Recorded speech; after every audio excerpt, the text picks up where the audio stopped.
What's up, YouTube? This is MouthWiz97 and welcome to episode number 33 of my SmackDown Raw 2006 General Manager mode, coming to you from Colorado Springs, Colorado, for the October 25th edition of SmackDown. And as you can see by the match card, we have a one-on-one matchup to determine the official #1 contender for Paul London's Cruiserweight Championship at the Survivor Series pay-per-view. And as you can see in the main event, we had a big six-man tag team matchup going down. And for our main event that we'll be showcasing, it is Rob Van Dam versus The Big Show in a first blood match. But of course, the #1 contenders match here, as we have the former Cruiserweight champion who lost the title at the No Mercy pay-per-view. I had a brain fart there for a moment. Apologies. But we have the #1 contender, or not the #1 contender, the former what is up? I can't even speak right now. The former Cruiserweight, who will be taking on this man, Rey Mysterio, to determine the #1 contender for the Cruiserweight title. And basically, the reason why this match is going on, well, #1 behind the scenes, I screwed up the rivalry, so we have to start anew. So we'll just go ahead and have this matchup go ahead. But also, you know, basically for what also is going on, Rey Mysterio did pick up a non-title victory over Paul London prior to the No Mercy pay-per-view. He actually defeated Paul London one-on-one, and Christian, of course, he has his rematch clause, so both technically are #1 contenders. We're going to find out here tonight who is the true #1 contender via this matchup. I mean, is it going to be Mysterio? Is it going to be Christian? Whoever it will be, they're going to have to win this match here tonight, and this way we'll get any of the controversy out of the way. We'll just know straight up. This is how we settle our problems, with a good old wrestling match. That's how things go here in the WWE. If you got some sort of an issue, some sort of a conflict, you settle it with a good old wrestling match to determine who is the better man and who is the definitive contender in this case, who truly should receive the Cruiserweight title shot at Survivor Series. So Paul London, he's ringside here tonight just to kind of get a front row seat, take a close look on the action, see who he's going to be facing at Survivor Series, kind of scout out the competition.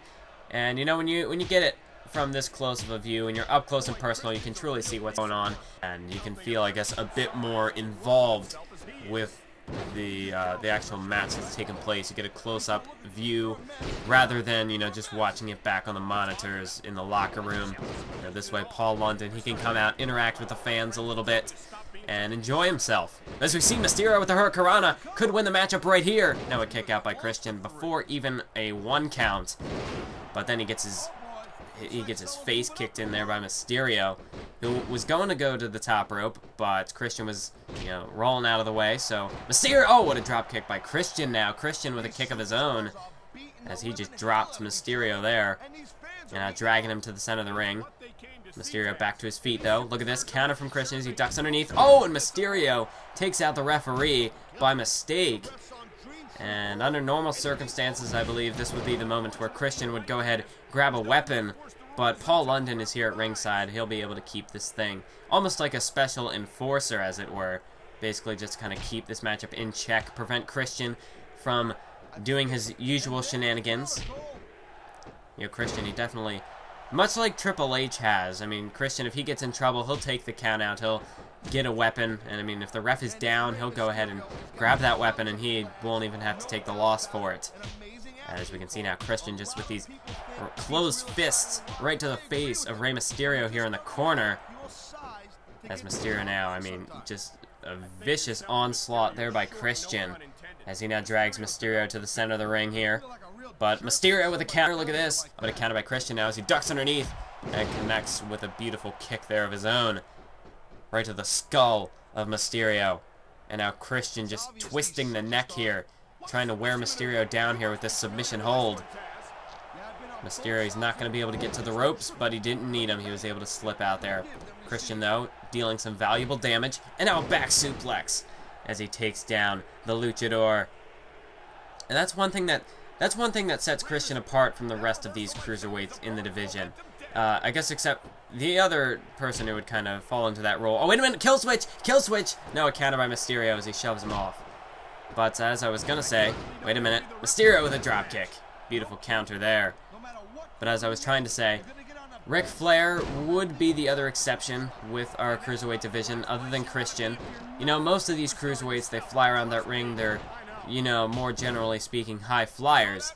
But Christian and Ric Flair, they're more of a mat-based sort of style. They don't really fly around the ring. They keep things more of a slower paced, and that's how they succeed. That's how both men were able to become Cruiserweight champion. When you have a division which is just filled with these superstars who fly around the ring, a very fast-paced style, you need a bit of that contradiction. You need to have somebody there who has a different sort of style, not only just to kind of balance things out in terms of, you know, enjoy the audience, because you see too much of the same thing, you're going to get tired of it after a while. But also in terms of, you know, technical ability, what goes on in the ring. Wait a minute, Mysterio here with a roll-up small package. 2 count, but a kick out by Christian. But to get back to my point, you know, when you have all these superstars who fly around the ring, they tend to get used to that sort of high-flying style. You know, if your opponent uses a very similar sort of offensive approach that you tend to use, it's much easier for you to be able to counteract that and try to think of ways that you can counter said offense. But when you have somebody who, you know, has a slower pace that doesn't work the same style of a match as you do, you know, you can't really relate to that quite as well, because you're not, you know, it's one thing if you use a move, like if you use a pile driver, then you know how to counter that pile driver. You know more about what it's about, what exactly kind of damage does it do. You know, you think of ways that you can reverse it. Whereas if you're trying to reverse, like you know, with finishers, we'll say, like Rey Mysterio's 619. Christian, he can't do a 619, so he doesn't know how to try to reverse that. As Mysterio connects with the 619, and well, he could be looking to finish Christian off here, who's back to his feet, but Mysterio takes him down with another Hurricanrana into the cover, hooks the leg. 2 count. Rey Mysterio is the new #1 contender for the Cruiserweight Championship as he picks up the victory here tonight. Paul London, the respectful champion, celebrating with Mysterio here tonight, raising his hand in victory. And that's Paul London for you. He's a respectful champion. Unlike Christian, he was all about himself, all ego, all the time. Paul London, you know, he respects his opponents. And that's just what he showed here tonight with Rey Mysterio, who, well, I mean, he's still fairly new to the show, being brought over from Raw about a month ago, but now Mysterio, he gets his opportunity, gets his big break. Perhaps he could be walking out of Survivor Series, the new Cruiserweight champion. But we'll just have to wait and stay tuned for that to take place. As we move on now to the main event, the first blood matchup between 2 of our rivals here on SmackDown, as it is the Big Show taking on Rob Van Dam. And of course, these 2 superstars competed at the No Mercy pay-per-view in the United States Championship Fatal 4-Way matchup, which was of course won by Kane as he defeated Shelton Benjamin, whereas Big Show and Van Dam, they were more preoccupied as, oh, look at Van Dam with a hip toss taking down Big Show. You can see the look on Big Show's face. He is stunned that Van Dam was able to get him off his feet. And now Jawbreaker by Van Dam. But these 2 men, you know, they were more preoccupied with just beating the crap out of each other in that matchup, and they didn't seem as focused on what was going on in the ring, which was what gave Kane the opening to finish off Shelton. But this rivalry between these 2 has just seemingly exploded out of control, as, you know, they did get involved with Kane and Shelton's rivalry. It ended up leading to that U.S. title matchup. But now it's more about these 2. We had seen, you know, kind of alliances being formed, more sort of tag team matchups taking place. But now, you know, we're back to the roots of where this rivalry began. It's just Big Show and Van Dam one-on-one in the ring, as Big Show now choking Van Dam out with that sledgehammer. Of course, though, this is a first blood matchup, so pinfalls and submissions, they don't matter. They don't mean a damn thing.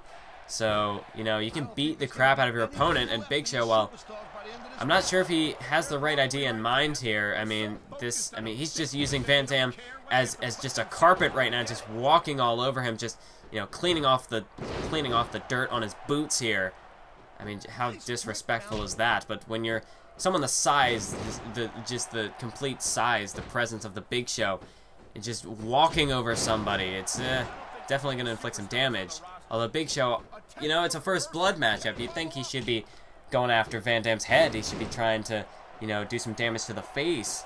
But perhaps, you know, try to crush the air out of Van Dam. Perhaps, you know, you could break a couple ribs, but you're not going to win the matchup. But maybe for Big Show's sake, he might think that breaking Van Dam's ribs is just going to make him that much easier to bust open. I mean, heck, if Van Dam, he's got broken ribs, he's going to have a lot more of a difficult time defending his face from getting busted open. Oh, what a clothesline by Big Show. Wow. That you see Van Dam, he tried to outpower. Oh, but now a drop kick by Van Dam.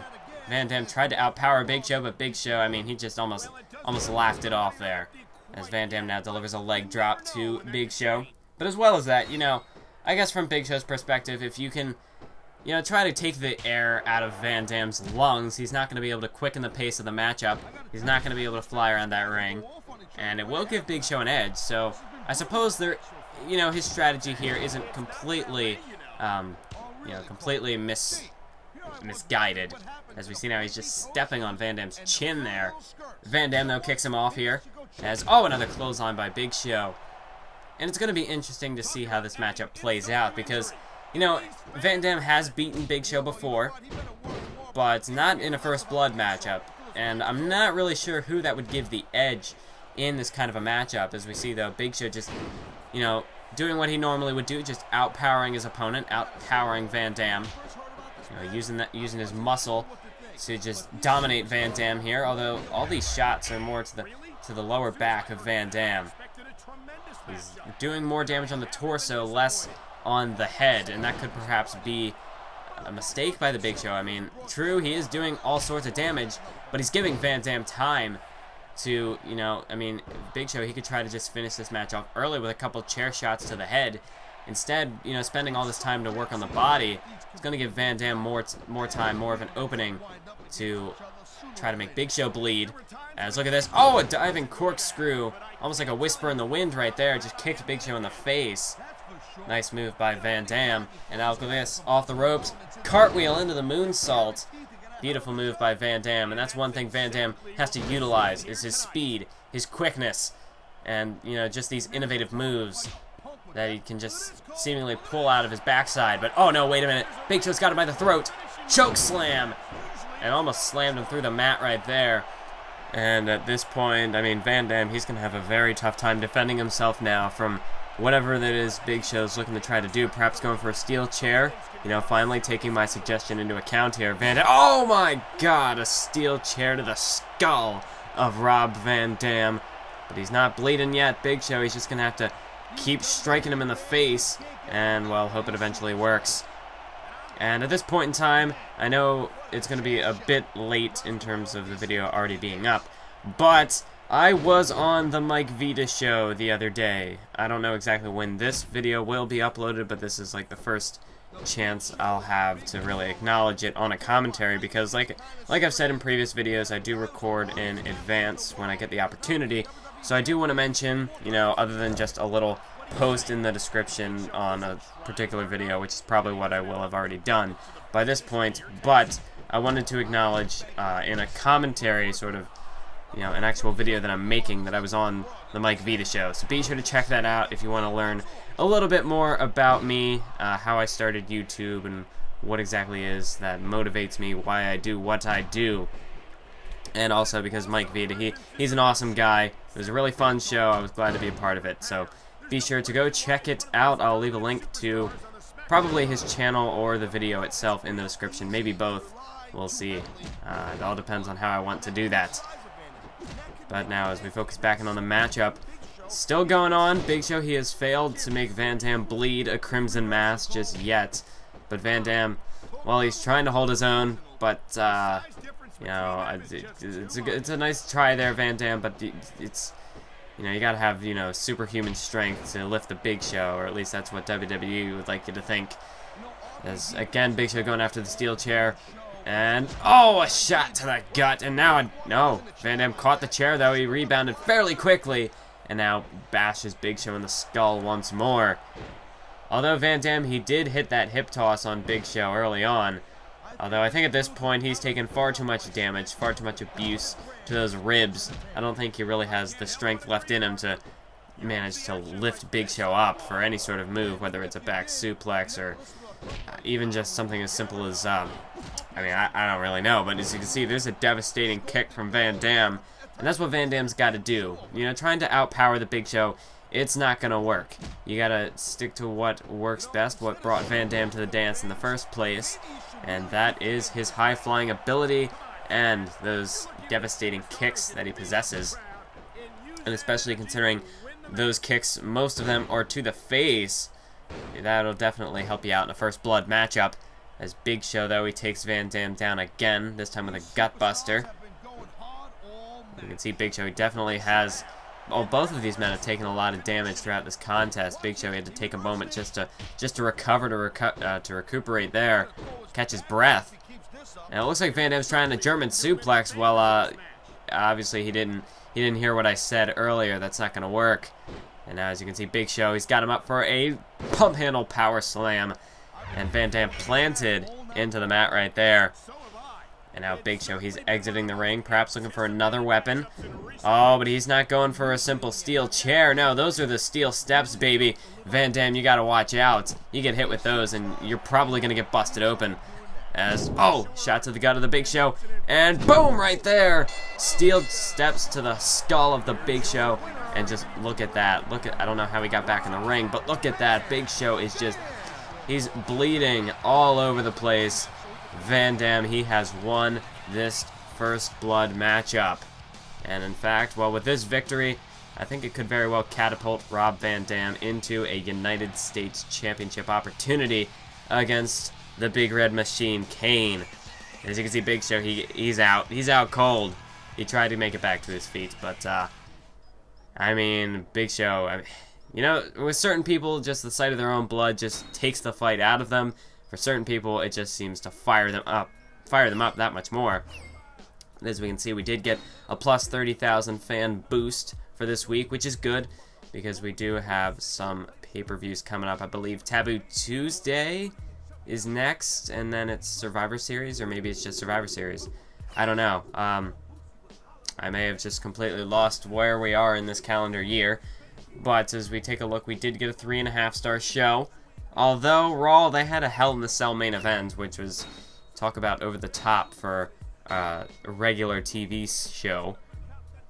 I mean, seriously, guys. Seriously, did you really have to go that far?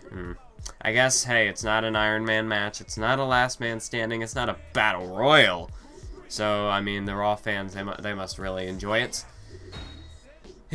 Man, I honestly, I don't know what to say anymore. I've stated my piece on Raw, on their booking. Whatever, it works for them. Anywho, we got a lot of superstars who have been losing as of late, so we got to get them some victories. Also, we have people who want title shots, so gonna have to start figuring that out in the next couple of episodes. Steve Austin especially, we don't want him jumping ship to Raw like Kurt Angle did. No, we got to keep our superstars happy. We don't want people to just randomly jump ship on us. And since I have this rivalry going on at the moment with the tag teams, I'm going to go ahead and re-sign the British Bulldog for another 5 weeks. And maybe once that contract expires, I'll let him go, or maybe I'll trade him at the last second. I'm not sure. We'll see how things go. But let's take one last look at the fan support. And we still doing pretty well, although Monday Night Raw, for the most part, they're really catching up to us. But we did get the victory this week, so that's good. It's all fine and dandy. But that's it for this episode. Thank you all for watching, and until next time, keep on YouTubing.